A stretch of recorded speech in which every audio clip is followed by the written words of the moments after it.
दोस्तों, ये है कहानी अशोक लेलैंड की। सिर्फ सुनिए। भारत को आजादी मिल चुकी थी। देश को सभी पैमानों पर काफी सुधार की आवश्यकता थी। ऐसे में पंजाब के चंडीगढ़ में रहने वाले रघुनंदन चरण जी नए बिजनेस की तलाश में थे। वो ऑटोमोबाइल सेक्टर में कुछ करना चाहते थे। पंजाब उस समय काफी अनस्टेबल था। पार्टीशन के बाद इंडस्ट्रीज के लिए इंफ्रास्ट्रक्चर डेवलप होना बाकी था। तो उन्होंने तमिलनाडु जाकर चेन्नई यानी उस समय का मद्रास में प्लांट लगाने का डिसाइड किया। उस समय तमिलनाडु गवर्नमेंट इंडस्ट्रीज के प्रति बहुत सपोर्टिव थी। वातावरण भी थोड़ा पीसफुल था और जरूरी रिसोर्सेस मौजूद थे। तो 1948 में उन्होंने प्लांट लगाकर ऑस्टिन कार 40 का प्रोडक्शन शुरू किया। कंपनी का नाम उन्होंने अपने बेटे अशोक के नाम पर अशोक इंडस्ट्रीज रखा। अब आप सोच रहे होंगे कि इसका नाम अशोक लेलैंड कब हुआ। चलिए बताता हूँ। हुआ यूं कि आजादी के बाद भारत में पैसेंजर कार्स से ज्यादा अपने इंडस्ट्रियल सेक्टर को बढ़ाने की आवश्यकता थी। लोगों को रोजगार देना और देश की प्रगति करना सरकार का मुख्य लक्ष्य था। इसीलिए गवर्नमेंट इंडस्ट्रीज को बढ़ावा दे रही थी। रघुनंदन जी ने सोचा, कार्स के पार्ट्स लाकर असेंबल तो कर ही रहे हैं, वैसे ही ट्रक्स के भी किए जाएं। लेकिन ट्रक के पार्ट्स इंपोर्ट करके यहां असेंबल करना महंगा पड़ रहा था। साथ ही उसकी आफ्टर सेल्स सर्विस में भी दिक्कतें आ सकती थीं। उस समय कई कंपनियां बाहर से ट्रक्स इंपोर्ट करके बेचती थीं, लेकिन वो महंगे पड़ते थे। तो रघुनंदन जी ने अपने खुद के ट्रक मैन्युफैक्चरिंग करने का फैसला किया।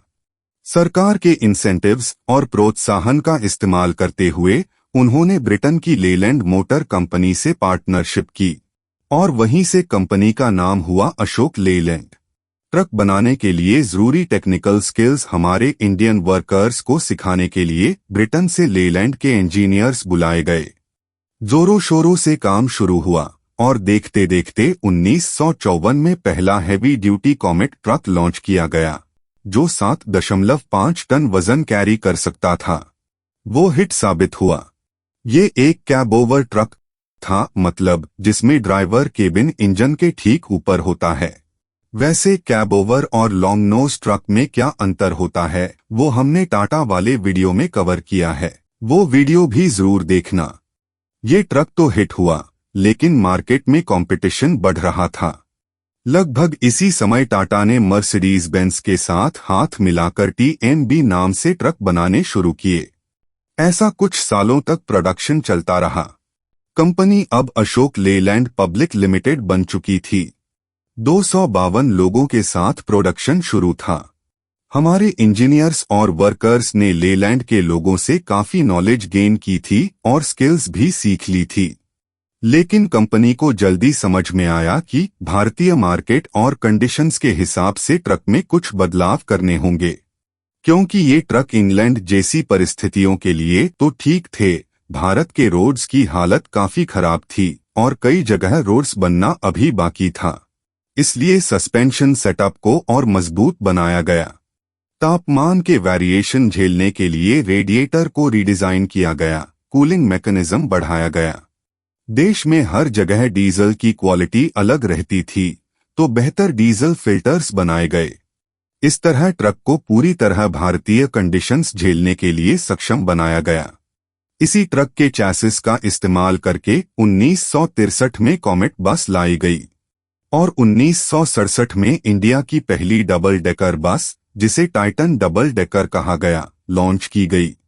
कई बड़े शहरों में जगह की कमी होती थी, तो ये बस काफी असरदार साबित हुई, जैसे मुंबई की बेस्ट बसेस। कंपनी बढ़ रही थी, तो कंपनी का इनोवेशन पर भी ध्यान था। इसलिए कई इंडस्ट्री फर्स्ट फीचर्स ऐड किए गए। 1969 में पहली बार ट्रक में पावर स्टीयरिंग लाई गई, जिससे ड्राइवर को मैनुअल स्टीयरिंग की तकलीफ काफी कम हो गई। बाद में फ्रंट इंजन फ्रंट डोर बस और 1978 में रियर इंजन बस भी आई। इससे केबिन वाइब्रेशन कम हुए और पैसेंजर कैपेसिटी भी बढ़ गई।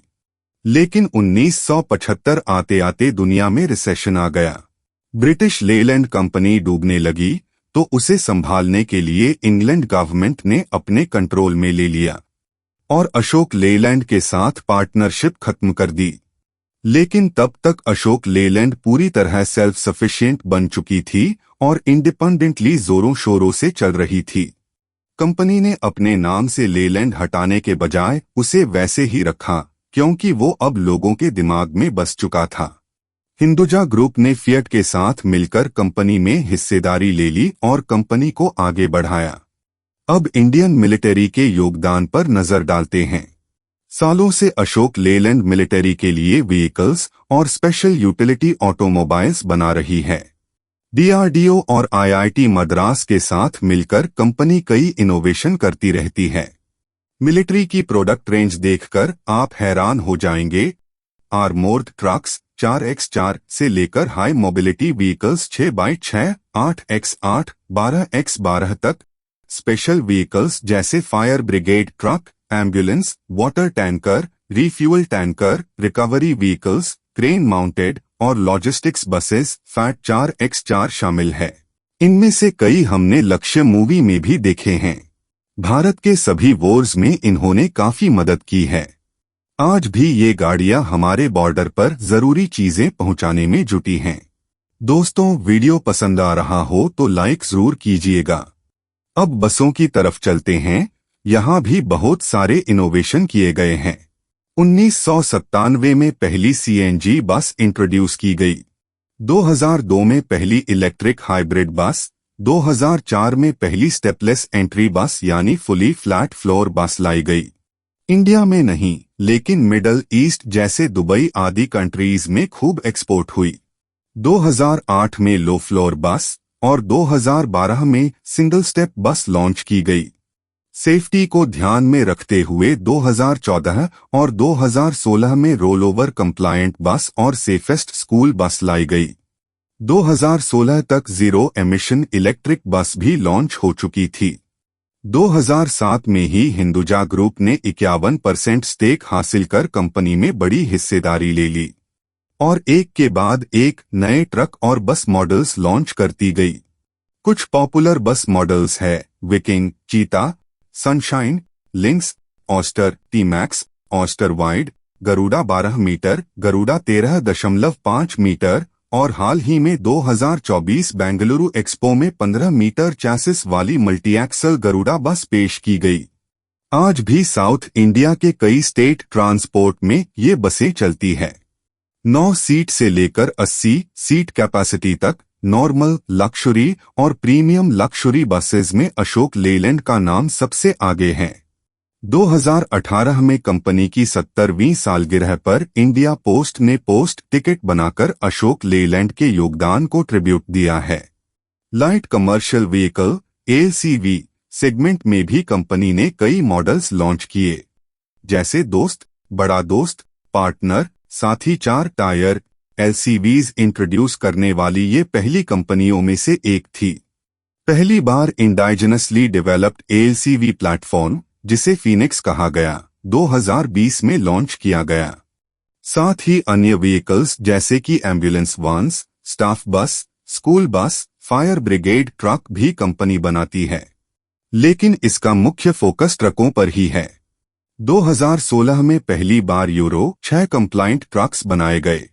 2017 में आईईजीआर प्लेटफॉर्म लॉन्च किया गया, यानी इंटेलिजेंट एग्जॉस्ट गैस रिसर्कुलेशन, जो BS4 नॉर्म्स को पूरा करने के लिए बनाया गया था। 2020 में मॉड्यूलर ट्रक्स की नई रेंज AVTR सीरीज के तहत लाई गई। उसी साल पहली बार किसी इंडियन ट्रक में यानी टिप्पर 2825 में AMT ट्रांसमिशन पेश किया गया। आज कंपनी की ट्रक रेंज में tipper, mixer, dumper, all wheel drive models शामिल हैं। अशोक लेलैंड आज अपने कुल 10 प्लांट्स से प्रोडक्शन करती है, जिनमें से 2 इंडिया के बाहर है, एक UAE यानी दुबई में और दूसरा लीड्स, इंग्लैंड में है। भारत में होसूर में 2 प्लांट्स, भंडारा महाराष्ट्र में, अलवर राजस्थान, एन्नौर, पंतनगर और विजयवाड़ा में प्रोडक्शन यूनिट्स है। यहाँ बने प्रोडक्ट्स भारत के साथ साथ मिडल ईस्ट, नेपाल, बांग्लादेश और श्रीलंका को एक्सपोर्ट किए जाते हैं। साथ में कंपनी डीजल इंजन्स और जनरेटर्स भी बनाती है जो इंडस्ट्रियल और मरीन एप्लीकेशंस के लिए इस्तेमाल होते हैं। तो ये थी कहानी अशोक लेलैंड की। पंजाब के चंडीगढ़ से शुरू हुआ ये सफर चेन्नई होते होते आज पूरे भारत और दुनिया में फैल चुका है। हमारे देश की इकोनॉमी और डिफेंस को मजबूत बनाने में इसका बड़ा हाथ है। आज भी अशोक लेलैंड ट्रक और बसेस हर रोज लाखों किलोमीटर दौड़ लगाते हैं और देश के ट्रांसपोर्ट और पैसेंजर सेक्टर को गति देते हैं। तो दोस्तों, वीडियो पसंद आया हो तो चैनल को सब्सक्राइब और लाइक जरूर कीजिएगा। सुपर थैंक्स देकर भी आप चैनल की मदद कर सकते हैं। वीडियो देखने के लिए धन्यवाद। फिर मिलेंगे अगली वीडियो के साथ। जय हिंद, वंदे मातरम।